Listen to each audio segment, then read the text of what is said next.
Hello बच्चों, क्या आप जानते हो माइक्रोस्पोर से पॉलन ग्रेन के बनने के दौरान किस प्रकार का डिवीजन होता है जिसकी वजह से जो सेल्स का फॉर्मेशन होता है वेजिटेटिव सेल्स वो बड़ा और जेनेटिक सेल्स छोटा होता है।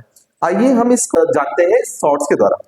तो सबसे पहले अगर देखा जाए, आपने देखा कि एमएमसी माइक्रोस्पोर मदर सेल से माइक्रोस्पोर टेट्राड का फॉर्मेशन होता है और माइक्रोस्पोर टेट्राड में क्या होता है, 4 माइक्रोस्पोर होते हैं। अब हम एक माइक्रोस्पोर के डेवलपमेंट को समझते हैं। माइक्रोस्पोर से पॉलन ग्रेन का फॉर्मेशन होता है।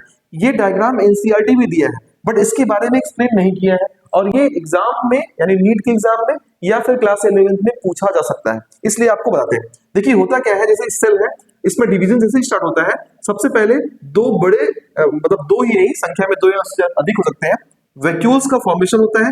ये वैक्यूल्स आपस में मिल करके बड़ा वैक्यूल्स बन जाता है, लार्ज से वैक्यूल्स बनता है। और जब सेल डिवीजन शुरू होता है, सेल डिवीजन करने के बाद कैरियोकाइनेसिस होता है, न्यूक्लियस डिवाइड होता है और दो न्यूक्लियस का फॉर्मेशन होता है। इसके बाद क्या होता है कि जब साइटोकाइनेसिस होता है तो साइटोकाइनेसिस के दौरान सेल्स दो भागों में बढ़ता है।